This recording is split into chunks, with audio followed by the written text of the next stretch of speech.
Baik teman-teman, sebelumnya Assalamualaikum warahmatullahi wabarakatuh. Perkenalkan, nama saya Muhammad Herafi Abu Bakar.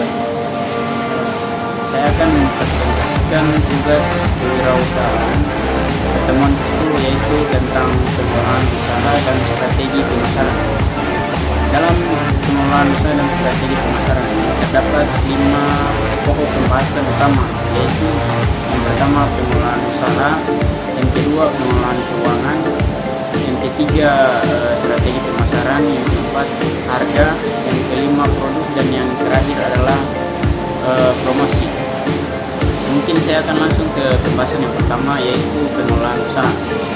Dalam pengelolaan usaha, pengelolaan usaha merupakan suatu cetak biru yang berisikan tentang misi usaha dan strategi usaha dari usaha yang kita lakukan.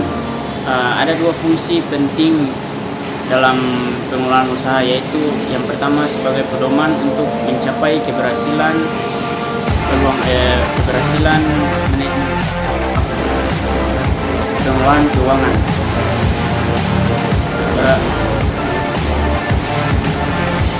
Ada 2 fungsi penting dalam pengelolaan usaha, yaitu yang pertama sebagai pedoman untuk mencapai keberhasilan manajemen usaha, dan yang kedua sebagai alat untuk mengajukan pemahaman kebutuhan yang bersumber dari luar.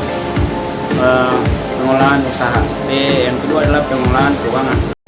Tiga aspek yang harus diperhatikan dalam mengelola keuangan. Yang pertama yaitu aspek sumber dana, yang kedua aspek rencana dan penggunaan dana, dan yang terakhir adalah aspek pengawasan atau pengendalian keuangan.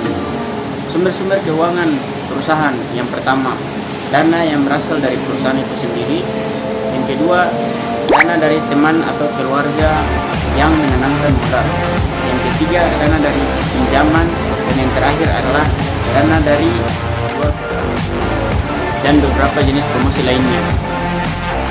Selanjutnya, beberapa contoh nyata strategi pemasaran yang pernah dilakukan oleh para perusahaan sukses. Mungkin lebih ke motivasi kita agar bagaimana caranya kita bisa menjadi seorang wirausahaan sukses.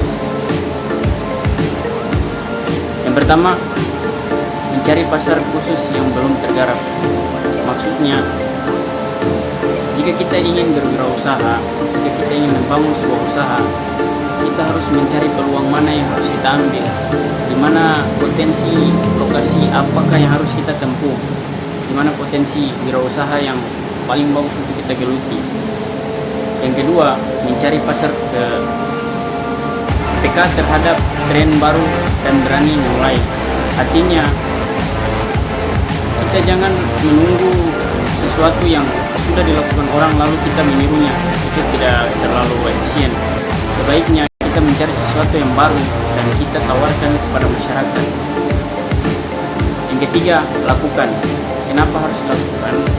Karena jika kita hanya membuang-buang waktu dan terus memikirkan apa yang harus dilakukan, percuma.